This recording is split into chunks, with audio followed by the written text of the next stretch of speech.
aí, gente, tudo bem com vocês? O meu nome é Clara, eu faço Física na USP e hoje eu tô aqui pra gente resolver uma questão do Enem 2019 sobre equilíbrio de forças.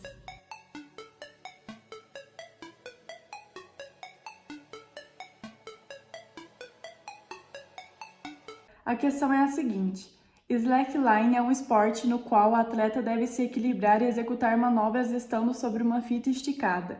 Para a prática do esporte, as duas extremidades da fita são fixadas de forma que ela fique a alguns centímetros do solo. Quando um atleta de massa igual a 80 kg está exatamente no meio da fita, essa se desloca verticalmente formando um ângulo de 10 graus com a horizontal, como esquematizado na figura. Sabes que a aceleração da gravidade é igual a 10 metros por segundo ao quadrado, cosseno de 10 graus é 0,98 e seno de 10 graus é 0,17. Qual é a força que a fita exerce em cada uma das árvores por causa da presença do atleta? Eu desenhei a situação que o problema mostra pra gente aqui, em que o atleta está exatamente no meio da fita e ele forma um ângulo θ de 10 graus com horizontal.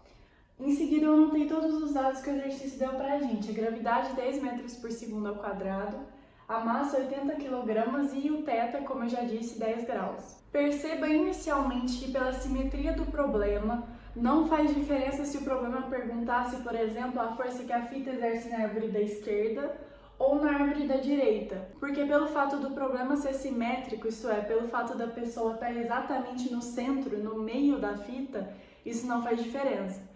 A mesma força que a fita faz na árvore da esquerda é a força que a fita faz na árvore da direita. Agora, a segunda coisa que a gente tem que ter em mente é que da mesma forma que a fita puxa a árvore, que a fita faz uma força na árvore, a árvore faz uma força na fita.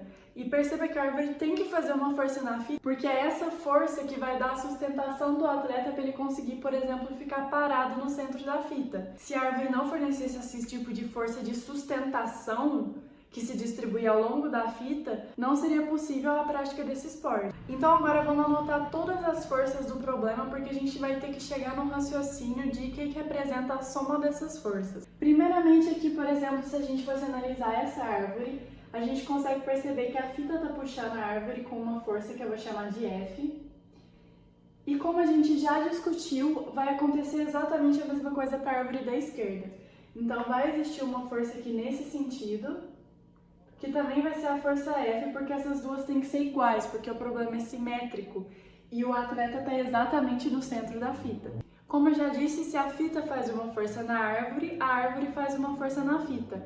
Essas duas forças constituem um par ação e reação da terceira lei de Newton, o que significa que elas vão ter o mesmo módulo, a mesma intensidade, mas vão ter sentidos opostos. Então, por exemplo, o par dessa força aqui seria uma força nesse sentido, que seria o sentido oposto ao dessa força, mas de mesma intensidade. Então eu vou colocar tudo como sendo F do mesmo jeito, só para ficar mais fácil da gente equacionar depois. Da mesma forma, essa força aqui vai ter um par que vai ser representado por essa força aqui, que eu também vou chamar de F. Embora o sentido dos vetores seja diferente, eu denotei todas essas forças por F, porque o módulo delas é igual. Então, esse vetor não é o mesmo desse, porque os sentidos são diferentes, mas como a intensidade é igual, eu anotei tudo como sendo F para facilitar a nossa conta. A próxima força que a gente deve anotar nesse desenho é a força peso, porque ele dá a massa do atleta. Se ele dá a massa do atleta, significa que essa massa não é desprezível e, portanto, vai existir uma força peso. A força peso sempre aponta para baixo, então a gente vai ter uma força peso aqui apontando para baixo, que eu vou chamar de P. Bom, basicamente essas são as forças que a gente tem no problema. Agora, para a gente analisar elas de um jeito mais fácil, a gente precisa definir um sistema de eixos. No geral, a gente define o eixo Y apontando para cima e o eixo X apontando para a direita. Já é bom você ter a intuição de que se o problema deu um ângulo para a gente, provavelmente a gente vai ter que decompor as forças para colocar elas nos eixos que a gente quer. Como o sistema de eixo padrão é o eixo Y apontando para cima e o eixo X apontando para a direita, eu vou desenhar essas três forças aqui desse ponto e vou colocar os eixos, porque a gente vai ter que decompor as forças para elas ficarem em cima desses eixos. Desenhando diagramas de forças, então, eu adotei o Y apontando para cima e o eixo X apontando para a direita, da forma padrão, para ficar mais fácil a gente resolver a questão. Então agora vamos decompor as forças. Primeiramente, a gente sabe que existe um ângulo aqui entre F horizontal e entre esse F horizontal. Como são as mesmas forças, esse ângulo aqui é igual a esse, então ambos são θ, que equivale a 10 graus. Então eu vou colocar aqui como sendo θ. Agora vamos decompor as forças. O peso já está no eixo Y, então a gente não precisa fazer nada com ele. Agora essa força F aqui, vamos decompor. Então ela vai ter uma projeção aqui no eixo X, apontando para a esquerda, que eu vou chamar de Fx. E ela vai ter uma componente apontando para cima, que eu vou chamar de Fy. Agora, para essa força aqui, se a gente for projetar ela no eixo X, a gente vai ter uma componente apontando aqui nesse sentido e uma componente para cima, assim como foi feito para outra força. Beleza, tendo essa configuração aqui, vamos analisar para cada um dos eixos, porque a gente vai ter que aplicar a segunda lei de Newton. Força resultante é igual a massa vezes a aceleração. Mas a gente não pode aplicar essa segunda lei de Newton direto para essa configuração, porque a gente está trabalhando com eixo. Então vai existir uma segunda lei de Newton para o eixo X, que é o eixo horizontal, e uma segunda lei de Newton para o eixo Y, que é o eixo vertical. Então agora vamos aplicar a segunda lei de Newton para os dois eixos que a gente adotou, que é o eixo Y e o eixo X. No eixo X, então, a gente vai ter a seguinte coisa. Se eu coloquei o eixo X apontando para a direita, então todas as forças que apontam para a direita vão ser positivas e todas as forças que apontam para a esquerda vão ser negativas. O que isso significa? Que a gente tem um Fx apontando para a direita, menos Fx, que seria o Fx que aponta para a esquerda. Tudo isso tem que ser igual a massa vezes a aceleração no eixo X. Bom, daqui a gente vê que essas duas forças se cancelam, o que significa que a aceleração no eixo X é igual a zero. Isso vai de acordo com o contexto do enunciado, porque ele quer saber quanto que vai ser a força nessa situação em que o atleta está parado no centro da fita. Se ele está parado, a gente está numa situação de equilíbrio estático, que significa que a aceleração é zero. A aceleração em x tem que ser zero e a aceleração em y também tem que ser. A aceleração em x a gente acabou de perceber que de fato ela é zero.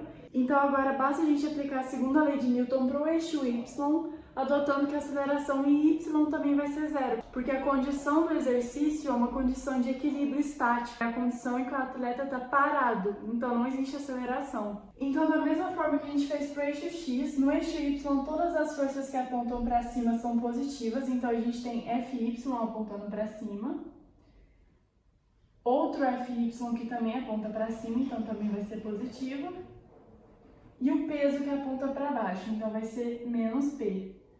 Tudo isso tem que ser igual a massa vezes a aceleração em y. Como a gente acabou de perceber, é uma situação de equilíbrio, assim como acontece para o eixo x, a aceleração em y também tem que ser igual a zero. Então, se a gente colocar a aceleração em y como sendo zero, a gente pode igualar tudo isso a zero. Podemos passar o peso para lá, então a gente vai ter a seguinte situação.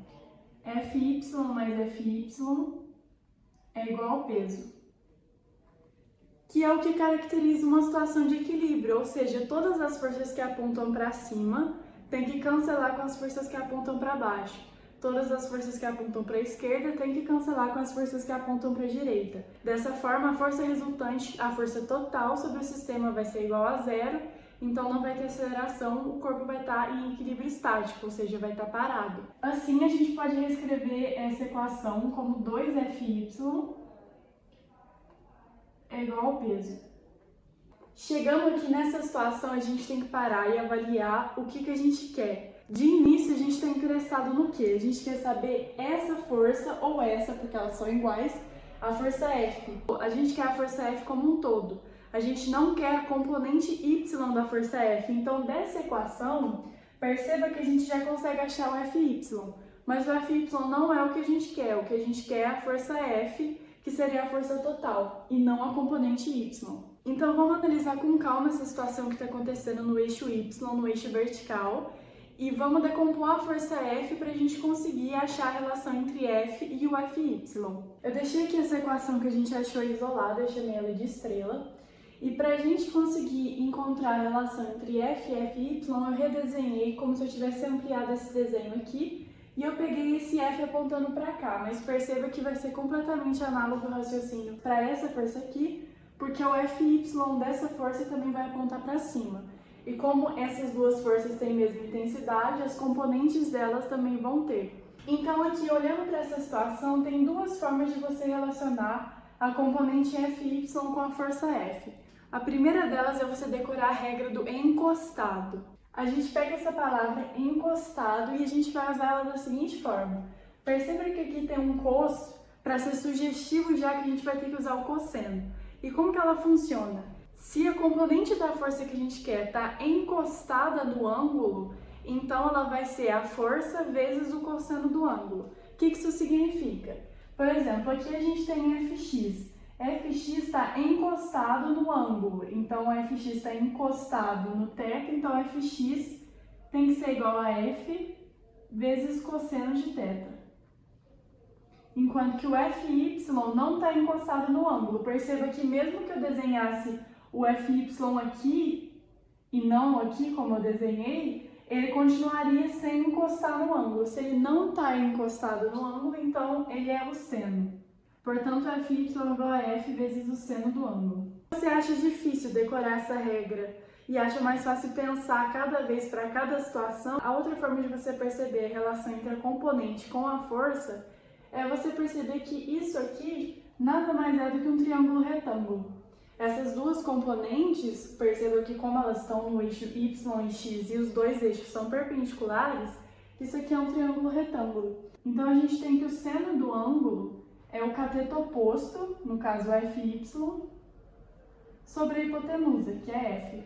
Passando o F multiplicando para lá, a gente vai ter que o Fy é igual a F vezes o seno do ângulo. Da mesma forma, se a gente quiser saber o cosseno do ângulo, então a gente tem que o cosseno é o cateto adjacente sobre a hipotenusa, então Fx dividido por F. Passando o F para lá, que o Fx é igual a F vezes o cosseno do ângulo. Perceba que tanto essa análise mais trigonométrica, observando o triângulo feito pelas componentes da força, quanto decorar essa regra do encostado dão os mesmos resultados. Então você pode usar aquela que pareça mais fácil para você. Bom, de qualquer forma, a gente pode substituir esse valor que a gente chegou aqui, ou esse, porque eles são iguais, nessa equação que a gente chamou de estrela. Então, substituindo Fy igual a F vezes seno de θ nessa equação, a gente vai ter 2 vezes Fy, que é F seno de θ. Então, F vezes seno de θ é igual ao peso. Eu já vou substituir o peso por m vezes g. Então, agora é só a gente substituir os dados que a gente tem. 2 vezes F, que é o que a gente quer. O θ, a gente tem que ele vale 10 graus, porque o enunciado deu pra gente. E ele dá também o seno de 10 graus, que é 0,17. A massa, 80 kg e G é igual a 10. Então aqui a gente vai ter 80 vezes 10. Com isso a gente chega que 0,34F tem que ser igual a 800. Fazendo essa divisão de 800 por 0,34, a gente tem que a intensidade da força F tem que ser aproximadamente 2,4 vezes 10 a terceira newtons. Esse valor corresponde à alternativa D do exercício.